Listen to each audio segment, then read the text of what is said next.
Hi, ಎಲ್ಲರಿಗೂ ನಮಸ್ಕಾರ. ಮತ್ತೆ ನನ್ನ ಚಾನಲಿಗೆ ಸ್ವಾಗತ. ಹೇಗಿದ್ದೀರಿ? ಎಲ್ಲ ಚೆನ್ನಾಗಿದ್ದೀರಾ ಅಂತ ತಿಳ್ಕೊಂಡು ಇವತ್ತಿನ ವ್ಲಾಗನ್ನು ಸ್ಟಾರ್ಟ್ ಮಾಡ್ತಾ ಇದ್ದೀನಿ.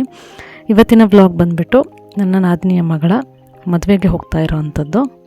ಇಲ್ಲಿ ಅರಿಶಿಣ ಶಾಸ್ತ್ರದ ಒಂದು ವಿಡಿಯೋನ ಅಪ್ಲೋಡ್ ಮಾಡ್ತಾ ಇದ್ದೀನಿ. ಇದು ಹೊನ್ನಾವರದ ಹತ್ತಿರ ಇಡಗುಂಜಿಯ ಹತ್ತಿರ ಬರೋವಂಥ ಒಂದು ಊರು ಕೊಡಾಣೆ ಅಂತ ಹೇಳಿಬಿಟ್ಟು ನಾವು ಸಾಗರದಿಂದ ಹೋಗಿರೋವಂಥದ್ದು. ಆ ಸಾಗರದಿಂದ ಗೇರ್ಸೋಪದಿಂದ ಕುದ್ರೆಗಿ ಶಂಶಿ ಅಂತ ಹೇಳ್ತಾರೆ.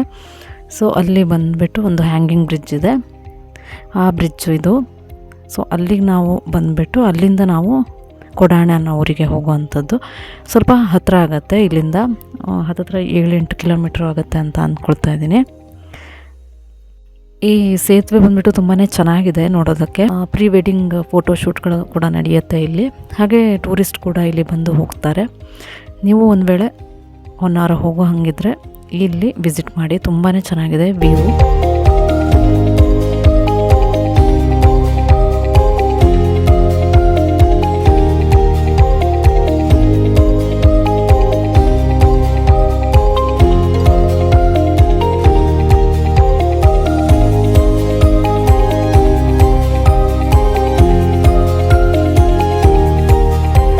ಸೇತುವೆಯ ಕೊನೆಗೆ ಈ ಸೈಡ್ ಬಂದುಬಿಟ್ರೆ ನಮಗೆ ಆಟೋ ಸಿಗುತ್ತೆ.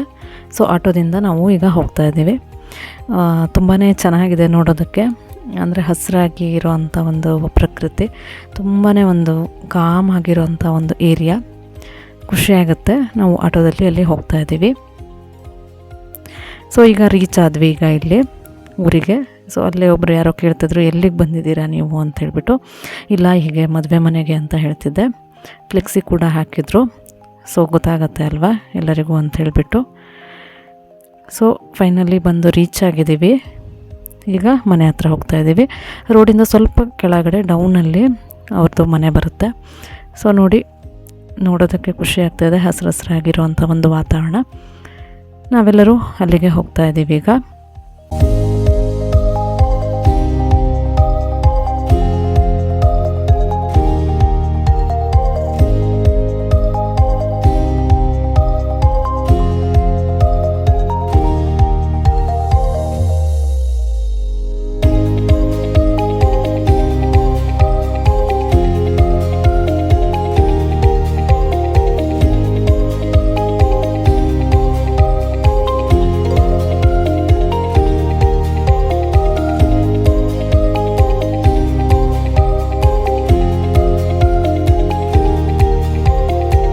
ಮದುವೆ ಮನೆ ಅಂತಂದ್ರೇ ಹಾಗೆ ಅಲ್ವಾ, ಒಂದು ಸಂಭ್ರಮ ಇರುತ್ತೆ. ಹಾಗೆ ಎಲ್ಲಿಂದನೂ ಎಲ್ಲರೂ ಬಂದುಬಿಟ್ಟು ಸೇರೋ ಅಂಥ ಟೈಮ್ ಕೂಡ ಹೌದು. ಎಲ್ಲ ನಮ್ಮ ಬಂಧು ಬಾಂಧವರು ಎಲ್ಲ ಸೇರೋ ಅಂಥ ಒಂದು ಸಂದರ್ಭ ಇದು. ತುಂಬಾ ಖುಷಿಯಾಗಿರುತ್ತೆ. ರಂಗೋಲಿ ಕೂಡ ಹಾಕಿದ್ದಾರೆ ಮನೆಯ ಅಂಗಳದಲ್ಲಿ. ಹಬ್ಬದ ವಾತಾವರಣ. ತೋರಣ ಕೂಡ ಅಷ್ಟೇ. ತೋರಣ ಕೂಡ ನೋಡೋದಕ್ಕೆ ಖುಷಿ ಆಗ್ತಾಯಿದೆ. ಮದುಮಗಳು ಕೂಡ ಬಂದುಬಿಟ್ಲು. ಅಂದರೆ ನಾವು ಬೆಳಗ್ಗೆ ಸ್ವಲ್ಪ ಬೇಗ ಹೋಗಿದ್ವಿ. ಹಳದಿಗೆ ಎಲ್ಲ ಡೆಕೋರೇಷನ್ ಕೂಡ ಆಗಿತ್ತು. ನೋಡೋದಕ್ಕೆ ತುಂಬಾ ಚೆನ್ನಾಗಿ ಅನ್ನಿಸ್ತಾ ಇದೆ ನೋಡಿ. ಹೂವಿನ ಅಲಂಕಾರ ಹಾಗೆ ಬಾಳೆ ಎಲೆಯನ್ನು ಹಾಕಿಬಿಟ್ಟು ಅಲಂಕಾರ ಮಾಡಿದ್ದಾರೆ. ತುಂಬಾ ಚೆನ್ನಾಗಿ ಅನ್ನಿಸ್ತಾ ಇತ್ತು. ಜಿಮ್ಮಿ ಮತ್ತು ಪಮ್ಮಿ ಅಂತ ಹೇಳ್ಬಿಟ್ಟು ನಾಯಿ ಮರಿಗಳು, ಅವು ಕೂಡ ನಮ್ಮನ್ನು ವೆಲ್ಕಮ್ ಮಾಡ್ತಾ ಇದೆ ನೋಡಿ. ಹೇಗೆ ನೋಡ್ತಾ ಇದೆ ಅಲ್ವಾ, ತುಂಬಾ ಕ್ಯೂಟ್ ಅನ್ನಿಸ್ತಾ ಇತ್ತು. ಮದುಮಗಳು ಕೂಡ ರೆಡಿ ಆಗ್ತಾಯಿದ್ಲು ಅರಿಶಿನ ಶಾಸ್ತ್ರಕ್ಕೋಸ್ಕರ. ಹೇರ್ ಸ್ಟೈಲು ರೆಡಿಯಾಗಿತ್ತು, ಹೂವು ಕೂಡ ಮುಡಿಸಿದ್ದಾರೆ. ಸೊ ಅವಳ ತಂಗಿ ಬಂದುಬಿಟ್ಟು ಅವಳನ್ನು ಸ್ವಲ್ಪ ಮೇಕಪ್ ಮಾಡಿ ರೆಡಿ ಮಾಡೋಣ ಅಂತ ಹೇಳ್ಬಿಟ್ಟು ರೆಡಿ ಮಾಡ್ತಾಯಿದ್ಲು. ಸೊ ಫೈನಲಿ ಹೇಗೆ ರೆಡಿ ಆಗ್ತಾಯಿದ್ದಾಳೆ ಅಂತ ನೋಡಿ. ಚೆನ್ನಾಗಿ ಕಾಣಿಸ್ತಾ ಇದ್ಲು ನೋಡಿ. ಈ ಥರ ಗೋಲ್ಡ್ ಕಲರ್ ಸ್ಯಾರಿ, ಎಲ್ಲೋ ಅಂತಂದರೆ ಗೋಲ್ಡಲ್ಲಿ, ಹಾಗೆ ಪಿಂಕ್ ಬಾರ್ಡ್ರ್ ಬಂದುಬಿಟ್ಟು ಸ್ಯಾರಿ ಉಟ್ಟಿದ್ಲು. ಚೆನ್ನಾಗಿ ಕಾಣಿಸ್ತಾ ಇತ್ತು. ಹಾಗೆ ತೋಟದ ಮಧ್ಯದಲ್ಲಿ ಮನೆ ಇರೋದ್ರಿಂದ ತೋಟದಲ್ಲಿ ಅವಳದು ಫೋಟೋಶೂಟು ಕ್ಯಾಮ್ರಾಗ್ರಾಫರ್ ತೆಗಿತಾಯಿದ್ರು. ಸೊ ಅಲ್ಲೇ ಅವ್ರ ಅಣ್ಣ ತಮ್ಮ ಏನಿದ್ದಾರೆ ಅವರೆಲ್ಲ ತಮಾಷೆ ಮಾಡಿಕೊಂಡು ಫೋಟೋಗ್ರಾಫ್ ಕೂಡ ಆಗ್ತಾಯಿತ್ತು. ಸೊ ಫೋಟೋಸ್ ತೆಗಿತಾ ನಂಗೆ ಅನಿಸಿದ್ದು, ಹಸಿರು ಇರೋವಂಥ ಜಾಗದಲ್ಲಿ ಹಾಗೆ ತೋಟದ ಮಧ್ಯಭಾಗದಲ್ಲಿ ಇರೋವಂಥ ಫೋಟೋಸ್ಗಳು ತುಂಬಾ ಚೆನ್ನಾಗಿ ಬರುತ್ತೆ ಕೂಡ.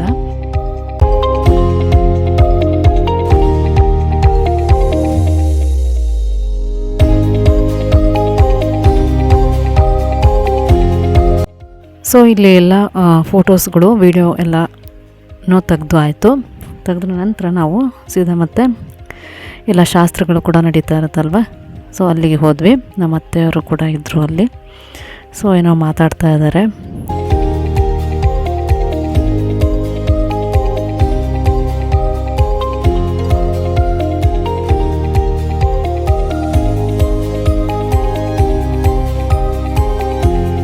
ಇಲ್ಲಿ ನೋಡಿ ಈಗ ಜಿಮ್ಮಿ ಮತ್ತು ಪಮ್ಮಿ ಹೇಗೆ ನೋಡ್ತಾ ಇದ್ದಾರೆ ನೋಡಿ, ಡೋರ್ ಓಪನ್ ಮಾಡಿದ ಕೂಡಲೇ ನೋಡ್ತಾರೆ ಕ್ಯೂಟಾಗಿ. ಶಾಸ್ತ್ರಗಳಿಗೆಲ್ಲ ರೆಡಿ ಮಾಡ್ತಾಯಿದ್ರು. ಭಟ್ರು ಏನೋ ಒಂಚೂರು ಹೇಳಿದ್ದಕ್ಕೆ ಅಲ್ಲೊಂದು ಸ್ವಲ್ಪ ಏನೋ ಮಾಡೋಕ್ಕೆ ಹೇಳಿದರು ಅಂತ ಹೇಳಿಬಿಟ್ಟು ಎಲ್ಲ ರೆಡಿ ಮಾಡಿಕೊಡ್ತಾಯಿದ್ದೆ. ಸೊ ಹಾಗೆ ಎಲ್ಲದು ಶಾಸ್ತ್ರಗಳು ಕೂಡ ಶುರು ಆಯಿತು. ವಿದ್ಯಾಭರಂ ದೈವವರಂ ದೇವ ಲಕ್ಷ್ಮೀಪತೆ ಸ್ಮರಾಮೇ ಶ್ರೀ ಲಕ್ಷ್ಮೀನಾರಾಯಣಾಭ್ಯಾಂ ನಮಃ, ಶ್ರೀ ಉಮಾಮಹೇಶ್ವರಾಭ್ಯಾಂ ನಮಃ, ಶ್ರೀ ಸೀತಾರಾಮಾಭ್ಯಾಂ ನಮಃ, ಶ್ರೀ ವಾಣಿ ಹಿರಣ್ಯಗರ್ಭಾಭ್ಯಾಂ ನಮಃ, ಶ್ರೀ ಪುರಂದರಾಭ್ಯಾಂ ನಮಃ, ಅರುಂಧತಿ ವಸಿಷ್ಠಾಭ್ಯಾಂ ನಮಃ. ಜಾತಸ್ಯ ಶಾಂತನಾಮನಾಮಧೇಯಸ್ಯ ಜನ್ಮರಾಶಾಪೇಕ್ಷ ತೇಷಾಂ ಗ್ರಹಣಾಂ ಶುಭಯೇಕಾ ಸ್ತನಫಲಪ್ರಾಪ್ತ್ಯರ್ಥಂ ಇದಾನಿಂ ನಾಶ್ಯಪ್ರದಶಮಾರ್ಗೆ ವರ್ತಮಾನದಶಾಯಂ ವರ್ತಮಾನ ಭುಕ್ತೌ. ಮದುವೆ ಮನೆ ಅಂದ ಕೂಡಲೇ ಕೆಲವೊಂದು ಕಡೆ ಒಂದೊಂದು ಥರ ಶಾಸ್ತ್ರಗಳನ್ನು ಮಾಡ್ತಾರಲ್ವ. ಸೊ ಒಬ್ಬೊಬ್ಬರು ಭಟ್ರು ಕೂಡ ಒಂದೊಂದು ಥರ ಶಾಸ್ತ್ರಗಳನ್ನು ಮಾಡ್ತಾರೆ. ಸೊ ಈ ಮದುವೆ ಮನೆ ಅಂತಂದ್ರೇ ಹಾಗೆ ಅಲ್ವಾ, ಎಲ್ಲದು ಶಾಸ್ತ್ರದ ಪ್ರಕಾರನೇ ನಡೆದ್ರೆ ಚೆನ್ನಾಗಿರುತ್ತೆ. ಹಾಗೆ ಈಗ ಭಟ್ರ ಶಾಸ್ತ್ರ ಎಲ್ಲ ಆದಮೇಲೆ ನಮ್ಮ ಒಂದು ಏನು ಶಾಸ್ತ್ರಗಳೆಲ್ಲ ಮಾಡ್ತೀವಿ, ಪದ್ಧತಿಗಳಿದೆ, ಅದನ್ನು ಮಾಡಲಿಕ್ಕೆ ಸ್ಟಾರ್ಟ್ ಮಾಡಿದ್ದೀವಿ. ಈಗ ಮೊದಲಿಗೆ ಬೀಸೋಕಲ್ಲಿನ ಶಾಸ್ತ್ರನ ಮಾಡೋದಕ್ಕೆ ಮದುಮಗಳು ಕೂಡ ಕೂತಿದ್ದಾಳೆ. ಮದುಮಗಳ ತಂಗಿ, ತಾಯಿ, ಹಾಗೆ ಅಪ್ಪ, ಎಲ್ಲರೂ ನಮ್ಮ ಬಂಧು ಬಳಗ ಏನಿದೆ ಅವರೆಲ್ಲರೂ ಕೂತ್ಬಿಟ್ಟು ಶಾಸ್ತ್ರಗಳನ್ನು ಶುರು ಮಾಡ್ತಾಯಿದ್ದೀವಿ.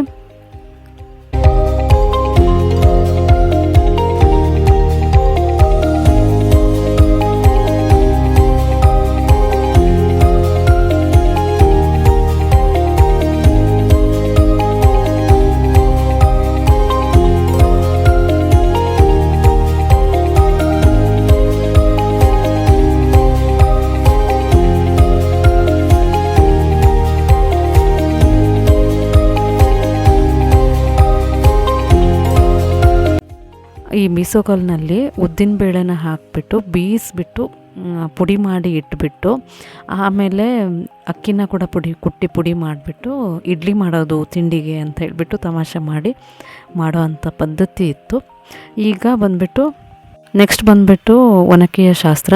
ಸೊ 5 ಒನಕೆನ ಇಟ್ಕೊಬಿಟ್ಟು ಅದನ್ನು ಒಂದು ದಾರದಲ್ಲಿ ಸುತ್ತಿಬಿಟ್ಟು ಮೇಲ್ಗಡೆ ಮಾವಿನ ತೋರಣನ ಕಟ್ಟಿಬಿಟ್ಟು ಅದಕ್ಕೆ ಅರಿಶಿನ, ಕುಂಕುಮ, ಎಣ್ಣೆ ಇವನ್ನೆಲ್ಲ ಹಾಕಿಬಿಟ್ಟು ಒಂದು ಇದರಲ್ಲಿ ಅಕ್ಕಿನ ಹಾಕಿಬಿಟ್ಟು ಕುಟ್ಟೋ ಅಂಥ ಪದ್ಧತಿ ಇದು ಕೂಡ ಶಾಸ್ತ್ರ. ಮದುಮಗಳು ಹಾಗೆ ಅವರ ಅಪ್ಪ ಅಮ್ಮ ಹಾಗೆ ಇನ್ನೇನು ನಾವಿರ್ತೀವಿ ಮನೆಯವರೆಲ್ಲ ಸೇರಿಬಿಟ್ಟು ಅಕ್ಕಿನ ಕುಟ್ಟೋ ಅಂಥದ್ದು. ಬಂದವರೆಲ್ಲ ಮದುಮಗಳ ಕೈಯಲ್ಲಿ ಅಕ್ಕಿನ ಹಾಕಿಬಿಟ್ಟು ಅದರಲ್ಲಿ ಹಾಕಿಬಿಟ್ಟು ಕುಟ್ಟೋ ಅಂಥ ಶಾಸ್ತ್ರ ಇದು ಕೂಡ. ನಿಮ್ಮಲ್ಲಿ ಹೇಗಿದೆ, ಯಾವ ಥರ ಇದೆ ಅಂತ ಹೇಳ್ಬಿಟ್ಟು ಕಮೆಂಟ್ ಬಾಕ್ಸಲ್ಲಿ ಹಾಕಿ. ಈ ಶಾಸ್ತ್ರ ನಿಮಗೆ ಹೇಗೆ ಅನಿಸ್ತು ಅಂತ ಕೂಡ ಕಮೆಂಟ್ ಮಾಡಿ.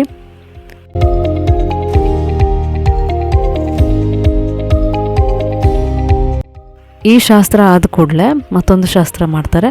ಅದು ಬಂದುಬಿಟ್ಟು ಮದುಮಗಳನ್ನು ಅರಿಶಿನ ಹಚ್ಚಿದ ನಂತರ ಒಂದು ಕಡೆ ಕೂರಿಸ್ಬಿಟ್ಟು ನೀರನ್ನು ಹಾಕೋ ಅಂಥದ್ದು, ಅರಿಶಿನದ ನೀರನ್ನು. ಆವಾಗ ಒಂದು ಕಂಬನ ನೆಡ್ತಾರೆ, ಒಂದು 4 ಕಂಬ, ಸಣ್ಣ ಕಂಬನ, ಅದು ಮುಹೂರ್ತದ ಕಂಬ ಅಂತ ಹೇಳಿಬಿಟ್ಟು ಏನೋ ಅಂತ ಹೇಳ್ತಾರೆ. ಅದನ್ನು ಬಂದುಬಿಟ್ಟು ನೆಡೋದಕ್ಕೆ ಮದುಮಗಳ ಭಾವಂದರು ಏನಿರ್ತಾರೆ ಅವರು ಅದನ್ನು ತಗೊಬಂದುಬಿಟ್ಟು ಅವರು ಬರುವಾಗ ಅವರಿಗೆ ಆರತಿ ಮಾಡಿಬಿಟ್ಟು ಅರಿಶಿನ ಕುಂಕುಮದ ಒಂದು ಓಕ್ಳಿನ ಮಾಡಿ ಕಾಲ ಮೇಲೆ ನೀರನ್ನು ಹಾಕಿಬಿಟ್ಟು ಅವರನ್ನು ಸ್ವಾಗತ ಮಾಡೋ ಅಂಥ ಒಂದು ಪದ್ಧತಿ. ಇದನ್ನು ಬಂದುಬಿಟ್ಟು ಮದುಮಗಳ ತಂಗಿ ಅಥವಾ ಅಕ್ಕ ಏನಿರ್ತಾರೆ ಅವರು ಅದನ್ನು ಕೆಂಪು ನೀರಿನ ಆರತಿನ ಮಾಡಿಬಿಟ್ಟು ಅವ್ರನ್ನ ಒಳಗೆ ಕರ್ಕೊಬರೋ ಅಂಥದ್ದು. ಇಲ್ಲಿ ಭಾವಂದರು ಇಬ್ಬರು ಬರೋದು ಸ್ವಲ್ಪ ಲೇಟ್ ಆಗಿರೋದ್ರಿಂದ ಅಕ್ಕನ ಮಕ್ಕಳು ಏನಿರ್ತಾರೆ ಅವರು ಈ ಶಾಸ್ತ್ರನ ಪೂರ್ತಿ ಮಾಡ್ತಾಯಿದ್ದಾರೆ. ಯೋಗೀಶು ಮತ್ತು ಸಮರ್ಥ ಅಂತ ಹೇಳಿಬಿಟ್ಟು ಸಣ್ಣ ಮಕ್ಕಳು ಅವ್ರದ್ದು ಇಬ್ಬರು ಕೂಡ. ಸೊ ಅವರು ಅದನ್ನು ಹಿಡ್ಕೊಂಡ್ಬಂದ್ಬಿಟ್ಟು ಎಲ್ಲಿ ಅಂತ ಹೇಳಿಬಿಟ್ಟು ಅಲ್ಲಿ ಕೂರಿಸಿ ನೀರನ್ನು ಹಾಕ್ತಾರೋ ಅಲ್ಲಿ ಅವ್ರನ್ನ ಕರ್ಕೊಂಡು ಹೋಗೋ ಅಂಥದ್ದು. ಸೊ ಅದನ್ನು ನೆಟ್ಬಿಟ್ಟು ಬರೋ ಅಂಥ ಪದ್ಧತಿ. ಪುಟಾಣಿ ಮಕ್ಕಳು ಮಾಡಿರೋ ಶಾಸ್ತ್ರ ನೋಡಿಬಿಟ್ಟು ಇದನ್ನು ಒಂಥರ ಖುಷಿ ಅನ್ನಿಸ್ತಾಯಿತ್ತು. ಹಾಗೆ ಈಗ ಅರಿಶಿನ ಶಾಸ್ತ್ರಕ್ಕೆ ಕೂಡ ತಯಾರಿ ನಡೀತಾ ಇದೆ. ಮದುಮಗಳು ಕೂಡ ಅರಿಶಿನ ಶಾಸ್ತ್ರಕ್ಕೆ ಅರಿಶಿನದ ಒಂದು ಬಣ್ಣದ ಸೀರೆ ತುಂಬ ಚೆನ್ನಾಗಿ ಕಾಣಿಸ್ತಾ ಇತ್ತು ಅವಳಿಗೆ. ಪೂರ್ತಿಯಾಗಿ ರೆಡಿಯಾಗಿ ಬಂದಿದ್ದಾಳೆ. ಸೊ ಈಗ ಪೂರ್ತಿ ಎಲ್ಲರೂ ಅರಿಶಿನ ಹಚ್ತಾ ಇದ್ದಾರೆ. ಇವರು ಮೊದಲಿಗೆ ನನ್ನ ದೊಡ್ಡ ನಾದಿನಿ, ಮದುಮಗಳ ದೊಡ್ಡಮ್ಮ. ಸೊ ಅವರು ಅರಿಶಿನ ಹಚ್ತಾ ಇದ್ದಾರೆ. ಹಾಗೆ ನಂತರ ಮತ್ತೊಬ್ಬರು ನಾದಿನಿ, ಇವರು ನನ್ನ ಮೂರನೇ ನಾದಿನಿ.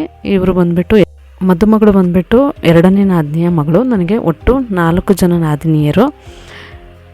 ಹಾಗೆ ಇಲ್ಲಿ ಈಗ ಕೊನೆಯ ನಾದಿನಿಯವರು ಎಲ್ಲರೂ ಬಂದುಬಿಟ್ಟು ಅರ್ಶಿನ ಹಚ್ತಾ ಇದ್ದಾರೆ.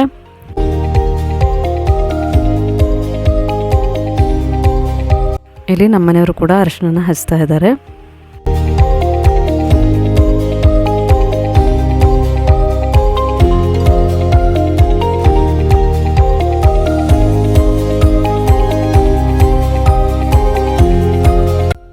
ಇವರು ಬಂದುಬಿಟ್ಟು ನನ್ನ ಮೈದುನ. ಅರಿಶಿನ ಹಚ್ಚುವಾಗ ಅದು ಏನೋ ಒಂಥರ ಸಂಭ್ರಮ ಅಲ್ವಾ? ಹೌದು, ತುಂಬಾ ಚೆನ್ನಾಗಿರುತ್ತೆ.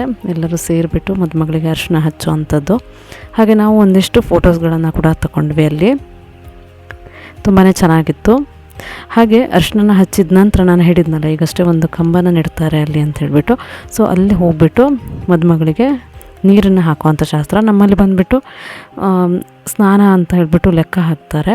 ಅದು ಅಷ್ಟು ಟೈಮ್ ನಾವು ಬಂದುಬಿಟ್ಟು ಮಂಟಪದ ಒಳಗೆ ಕರೆದುಬಿಟ್ಟು ಅರಿಶಿನ ಹಚ್ಚೋದು, ನೀರು ಹಾಕೋದು ಈ ಥರ ಮಾಡ್ತೀವಿ. ಇವಳಿಗೆ 3 ಸ್ನಾನ ಅಂತ ಅಂದ್ಕೊಂಡಿದ್ದೀನಿ ಬಂದಿರೋ ಅಂಥದ್ದು. ಸೊ 3 ಬಾರಿ ಒಳಗೆ ಹೋಗೋದು, ಹಿಂಗೆ ನೀರು ಹಾಕೋ ಅಂಥದ್ದು. ಆಮೇಲೆ ಲಾಸ್ಟಿಗೆ ಇರುತ್ತಲ್ವ ಸ್ನಾನ, ಆ ಟೈಮಲ್ಲಿ ಪೂರ್ತಿ ನೀರನ್ನು ಹಾಕಿಬಿಟ್ಟು ಆ ಅರಿಶಿನ ಶಾಸ್ತ್ರದ ಒಂದು ಶಾಸ್ತ್ರನ ಮುಗಿಸೋ ಅಂಥದ್ದು. ಸೊ ಪೂರ್ತಿ ಅರಿಶಿನ ಹಚ್ಚಿರೋ ಅಂಥದ್ದು ನೋಡೋದಕ್ಕೆ ಕೂಡ ಚೆನ್ನಾಗಿ ಅನಿಸುತ್ತೆ ಅಲ್ವಾ? ಸೊ ಪೂರ್ತಿ ನಾವು ಕೂಡ ಒಂದಿಷ್ಟು ಸೆಲ್ಫಿಗಳನ್ನು, ಫೋಟೋಸ್ಗಳನ್ನು ತೊಗೊಂಡ್ವಿ. ಹಾಗೆ ಊಟ ಕೂಡ ಆಯಿತು ಎಲ್ಲರದ್ದು. ನಮ್ಮ ನಾದಿನಿನೇ ಒಬ್ಬರು ಅಡುಗೆ ಕೂಡ ಮಾಡಿದರು. ತುಂಬಾ ರುಚಿಯಾಗಿತ್ತು ಅಡುಗೆ. ಮನೆಯಲ್ಲೇ ಮಾಡೋವಂಥ ಅಡುಗೆ ಕೂಡ ಒಂಥರ ರುಚಿ ಅನಿಸುತ್ತೆ ಅಲ್ವಾ? ಮನೆಯಲ್ಲಿ ಮಾಡೋ ಅಂಥದ್ದು.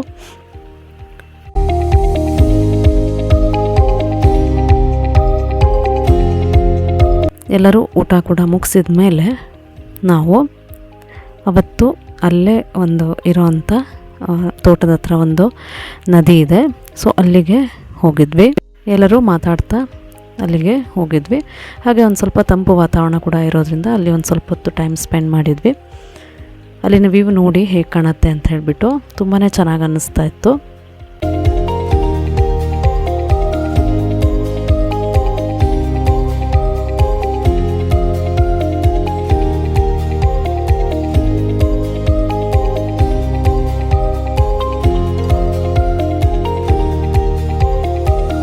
ಹೇಗನ್ನಿಸ್ತು? ಚೆನ್ನಾಗಿದೆ ಅಲ್ವಾ? ಹೌದು. ಹಾಗೆ ಒಂದು ಸ್ವಲ್ಪ ಹೊತ್ತು ಬಿಟ್ಟು ನಾವು ಮನೆ ಹತ್ರ ಮತ್ತೆ ವಾಪಸ್ ಬಂದ್ವಿ. ಸಂಜೆ ಕೂಡ ಆಯಿತು. ಈಗ ಮದುಮಗಳು ಈಗಾಗಲೇ ಮೆಹಂದಿ ಹಚ್ಕೊಂಡಾಗಿತ್ತು. ಮದುಮಗಳೇ ಎಲ್ಲರಿಗೂ ಸ್ವಲ್ಪ ಮೆಹಂದಿ ಕೂಡ ಹಚ್ಚಿದ್ಲು. ಹಾಗೆ ನಮ್ಮ ಎಲ್ಲರೂ ನಾವೇನಿದ್ದೀವಿ ಎಲ್ಲರೂ ಮೆಹಂದಿನ ಹಚ್ಕೊಳ್ತಾ ಇದ್ವಿ. ಎಲ್ಲರಿಗೂ ಖುಷಿ ಅಲ್ವಾ ಮೆಹಂದಿ ಹಚ್ಕೊಳ್ಳೋದು ಅಂತಂದರೆ? ಮದುವೆ ಮನೆ ಅಂದ ಕೂಡಲೇ ಕೆಲವೊಬ್ಬರು ಅವರಿಗೆ ಹಚ್ಕೊಳ್ತಾ ಇದ್ದಾರೆ. ಇಲ್ಲಿ ನನ್ನ ಮಗಳಿಗೆ, ನಮ್ಮ ನಾದಿನಿಯ ಮಗಳು ಅವಳು ಹಚ್ಚಿದ್ದಾಳೆ. ಹಾಗೆ ಮತ್ತು ನಾದಿನಿಯ ಮೊಮ್ಮಗಳು ತುಂಬಾ ಚೆನ್ನಾಗಿ ಹಚ್ಚಿದ್ಲು. ನೋಡಿ ಈ ಥರ ಆಗಿದೆ, ಚೆನ್ನಾಗಿ ಅನ್ನಿಸ್ತಾ ಇದೆ ಅಲ್ವಾ ನೋಡೋದಕ್ಕೆ?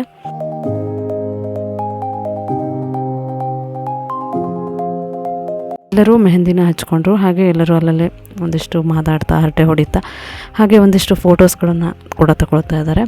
ನೆನಪು ಅಲ್ವಾ ಇವೆಲ್ಲ? ಒಂಥರ ತುಂಬಾ ಸುಂದರವಾದ ನೆನಪು ಈ ಟೈಮೆಲ್ಲ. ಹಾಗೆ ಸಂಜೆ ಹೊತ್ತಿಗೆ ಎಲ್ಲ ಹಿರಿಯರಿಗೆ ಎಲ್ಲರಿಗೂ ಬಟ್ಟೆಯ ಉಡುಗೊರೆ ಕೂಡ ಮದುಮಗಳು ಕೊಟ್ಟಳು. ಹಾಗೆ ಅವತ್ತೇ ನನ್ನ ಭಾವ ವರಗಿತ್ತಿ, ಹಾಗೆ ನನ್ನ ನಾದಿನಿಯ ಮಗಳು, ಹಾಗೆ ನನ್ನ ಮೈದುನನ ವೆಡ್ಡಿಂಗ್ ಆ್ಯನಿವರ್ಸರಿ ಇರೋದ್ರಿಂದ ಅವತ್ತು ಕೇಕ್ ಕಟ್ ಮಾಡಿ ಸೆಲೆಬ್ರೇಟ್ ಕೂಡ ಮಾಡಿದರು. ಹಾಗೆ ಒಂದಿಷ್ಟು ಫೋಟೋಸ್ಗಳನ್ನು ಕೂಡ ಇಲ್ಲಿ ಶೇರ್ ಮಾಡಿದ್ದೀನಿ. ಹಾಗೆ ಏನೆಲ್ಲ ನಾಳೆಗೆ ಮದುಮಗಳೊಟ್ಟಿಗೆ ಶಾಸ್ತ್ರಗಳಿಗೋಸ್ಕರ ಏನೇನು ರೆಡಿ ಮಾಡಬೇಕು ಅವೆಲ್ಲ ಮಾಡಿಬಿಟ್ಟು ಮತ್ತು ಇನ್ನೊಂದು ಶಾಸ್ತ್ರ ಮಾಡುವಂಥದ್ದಿತ್ತು. ಈ ಶಾಸ್ತ್ರದಲ್ಲಿ ಒಂದು ಸಣ್ಣ ಮಡಿಕೆಯನ್ನು ಇಟ್ಬಿಟ್ಟು ಅದರಲ್ಲಿ ಅಕ್ಕಿನ ತುಂಬುವಂಥ ಶಾಸ್ತ್ರನ ಮಾಡ್ತಾರೆ. ಸೊ ಅದರಲ್ಲಿ ಎಲ್ಲರೂ ಮದುಮಗಳ ಚಿಕ್ಕಮ್ಮಂದರು, ದೊಡ್ಡಮ್ಮ, ಹಾಗೆ ಸೋದರ ಮಾವನ ಹೆಂಡತಿ ಎಲ್ಲರೂ ಸೇರಿಬಿಟ್ಟು ಅದರಲ್ಲಿ ಒಂದಿಷ್ಟು ದುಡ್ಡನ್ನು ಹಾಕಿಬಿಟ್ಟು ಅಕ್ಕಿನ ತುಂಬುವಂಥ ಶಾಸ್ತ್ರ ಮಾಡ್ತಾರೆ. ಸೊ ಆ ಶಾಸ್ತ್ರ ಮುಗಿದ ಮೇಲೆ ನಾಳೆ ಮದುವೆಗೆ ಏನೆಲ್ಲ ತಯಾರಿ ಮಾಡಬೇಕು ಎಲ್ಲದು ಮಾಡಿಬಿಟ್ಟು ಇಲ್ಲಿಗೆ ಅರಿಶಿನ ಶಾಸ್ತ್ರ, ಹಾಗೆ ಎಲ್ಲ ಮನೆಯ ಮೊದಲ ದಿವಸ ಅಂದರೆ ಮದುವೆ ಹಿಂದಿನ ದಿವಸ ಏನೆಲ್ಲ ಶಾಸ್ತ್ರ ಮಾಡ್ತೀವೋ ಅವೆಲ್ಲ ಮುಗಿಸಿದ್ವಿ. ಹಾಗೆ ಇಲ್ಲೊಂದು ಇಷ್ಟು ಫೋಟೋಗಳನ್ನು ಶೇರ್ ಮಾಡಿದ್ದೀನಿ ನೋಡಿ. ಹಾಗೆ ನನ್ನ ಈ ವಿಡಿಯೋ ನಿಮಗೆ ಇಷ್ಟ ಆಗಿದೆ ಅಂತ ಅಂದ್ಕೊಳ್ತಾ ಇದ್ದೀನಿ. ಇಷ್ಟ ಆದರೆ ಒಂದು ಲೈಕ್, ಶೇರ್ ಮಾಡೋದನ್ನು ಮರಿಬೇಡಿ. ಮತ್ತೆ ಮತ್ತೊಂದು ಹೊಸ ವಿಡಿಯೋ ಜೊತೆಗೆ ನಿಮ್ಮನ್ನು ಮತ್ತೆ ಭೇಟಿಯಾಗ್ತೀನಿ. ಅಲ್ಲಿವರೆಗೂ ನಮಸ್ಕಾರ.